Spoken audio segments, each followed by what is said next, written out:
So I want to know, especially since you said that you used to be in a more like hardcore, post-hardcore metal band-ish, I want to know what you guys' musical inspirations are. Like what inspires you as musicians? I'll start with you, Tom. Oh boy. Let's see. I am all over the board, so I think I pretty much like no, I mean, you guys were talking about like, you know, you do EDM, like you had like hip hop back, like, you know, that's I love that because like I literally bounced all over the place. Probably like 7th grade, I started actually getting into music.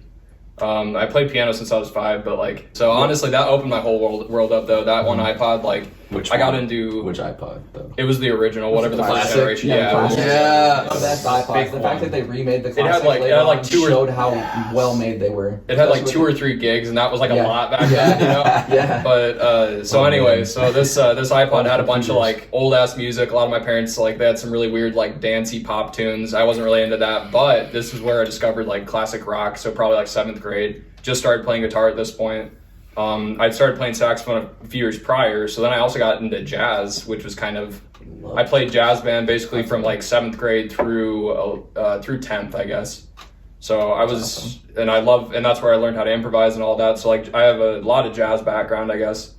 But I've always loved rock, metal. I got into metal during my emo phase, probably like 14 or whatever. Not 13, I think. That's probably why, again, like I played piano from when I was like 5, but like it took me until probably 12th grade when you start to like get to that point where you can actually make decisions for yourself and decide on those things for yourself, what's important to you. Yeah. And that's kind of like, you know, it really took just like kind of falling into that whole like music world through that one iPod, honestly, like, That's but funny.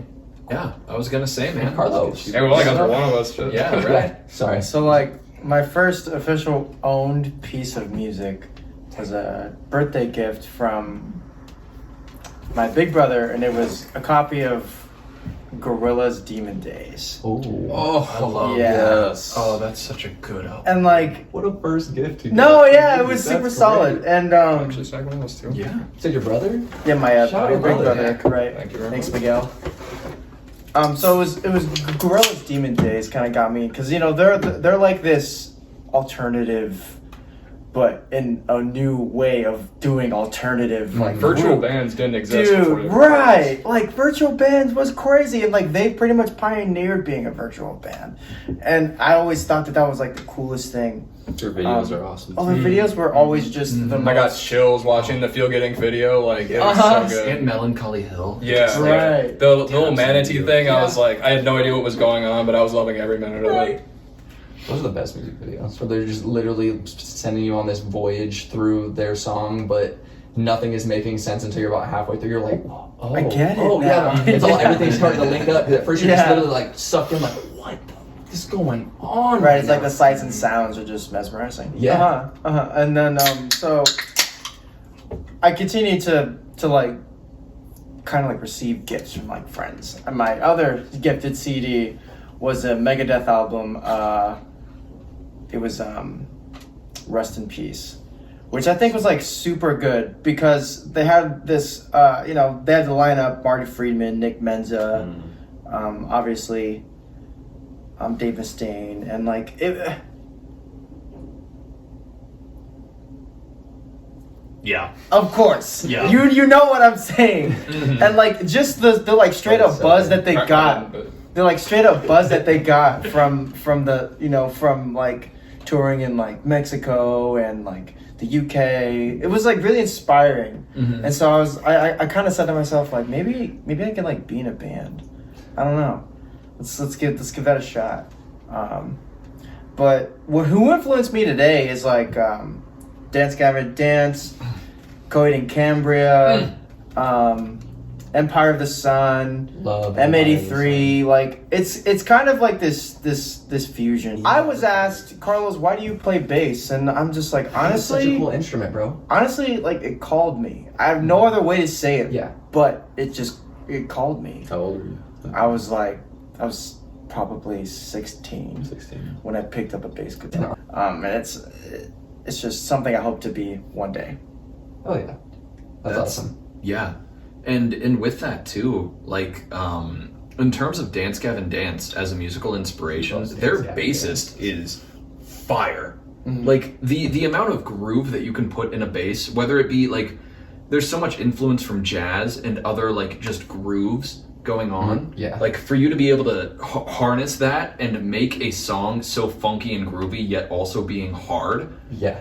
like that's such a unique thing to That's do. And honestly kinda the what I was poking fusion. at too, yeah. That's honestly the fusion that I just find so like so compelling to make me like want to keep listening, because it's unlike it's unlike a lot of what we've seen. Yeah, and no, like that's just so even the different. contrast from like John Mess and Tillian Pearson. It's like, and mine too. Yeah. And so like it's the sheer contrast of vocal techniques that just keep pulling you back. Yep. And it's so impressive how it's executed, and it's just, I don't know, Mothership, every song on that album, Every single song. I feel as though I can listen to all the time. Yeah, I completely agree. Mothership is probably my favorite album, I would say.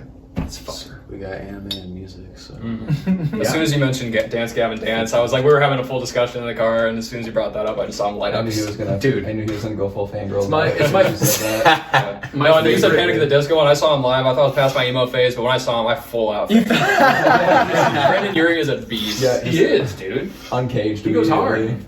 Yeah. Nobody else can sing Bohemian Rhapsody. Agreed, dude. What about you, Austin? What's your musical inspirations besides Nirvana? Because I know you got that voice. oh, thanks, man. I appreciate it. Yeah.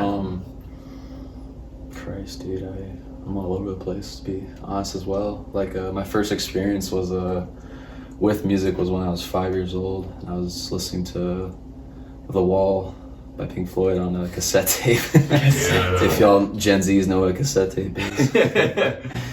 But that's like my first memory. And then when I was like middle school in Washington, D.C., I was listening to Slayer, Megadeth, Metallica, all that shit, AC/DC. And then honestly, as I've gotten like older, I've gotten more chill with like my musical sure. I taste. feel that. No, I've gone from like, you know, Slayer, you know, like it's hard to be a pissed off teenager when you could do whatever you want. Now it's like good Exactly. workout music or something. No, yeah. But Teenage I mean, if I had to like pick like my top 5 bands that have inspired me with both like my vocals and my guitar playing, it would be Tool for sure, Nirvana, Incubus as well. Those are my favorite. Couple low key bands, Balance and Composure. I've heard of the name. If you've I don't heard know of if I've them. heard of their music, but I've heard of the name. They're really awesome. They're kind of like post grunge, like post rock Love kind of that. music. I love that. And what was the other one? I mean, when I was out in Cali, I was of course listening to Minus the Bear, wasn't that one? Yes, yeah, Minus the Bear. That's another one. Yeah, I'm glad you said that because I remember you showed me that, and I was like, I was very thankful. Like I got to see those 2 bands before they all because now they're no longer around. They disbanded. I saw Balance last year actually in Denver.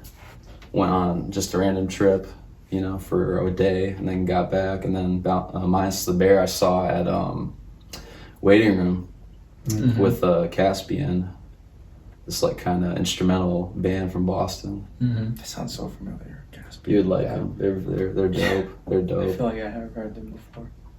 And then I actually got to meet one of the guitarists. This dude's like fucking like 6'5", just a tall guy, but he was super chill. And I just talked for him for a while, just about guitars and stuff like that, and just kind of, you know, talking music, because, you know, eventually I wanted to, you know, do what he's doing, you know what I mean? So it was kind of cool to have that cool interaction, especially. And but yeah, like those are just some kind of bands I would listen to, you know, just to get inspired by, you know. Yeah. I mean, it's changed, you know. I'm always, you know, I have probably like a mainstream kind of taste, if I'm being honest, but like, you know, I'm very much an open-minded kind of person, because like, You have a lot of like mainstream sensibility. Like you can write a well-structured song, like especially like it could be a pop song, it could be a rock song. It's just like well-structured in that format. But like I feel like your tastes are more alternative. It's kind of an interesting mix. yeah, it's just because like, you know, I like catchy stuff, you know. I mean, who doesn't? You know what I mean? Yeah, You know, exactly. absolutely. It's like, catchy. You want people to sing your songs, you know what I mean? That's kind of like the goal, you know. Like if it's cool to like, you know, have all these different kind of songs, but like, you know, if people can't like, Yeah, get down to They them. can't groove. if they can't Yeah. groove, if they can't do this, then like, you know, you might have to, look at yourself in the mirror and I just have to reevaluate. Yeah. For sure. Yeah. And I think that's a good point that you're for mainstream-ish type music, or even just that style or like that concept in general, let's say. Because mainstream music becomes mainstream, in my opinion, based off of, okay, this, like you said, catchy, where it gets into your head immediately. Like you hear it one time and you're having it replay in your head and you want to go listen to it again because it has something to it that your brain can remember right away. There's talent out there, dude. Like we can compare like top 5 songs right now, and like on Spotify, you'll have anything from like Cardi B, which is shit, to like garbage. The Weeknd. Actual garbage. Don't even get me started on The her. Weeknd, Like Joji Weeknd. right Yeah, now. no. Joji I love is Joji's- a damn Joji's good. I know. gangster. Yeah, he is, dude. Oh my god. Pink guy. Oh, From man. Yeah. to go YouTube- from like YouTube. shitlord meme guy to a complete Mm-hmm. genius. The fact that he was able to make an album like as Pink Guy and have Getter featured on the track, and for them to both be wearing morph suits and like in a Lambo just rapping with each other, and then for him to now like ascend to the level he's at, it's crazy. Like was R.I.P. Pink swift. Guy.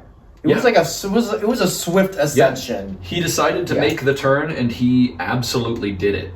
He just dedicated himself. That's so interesting.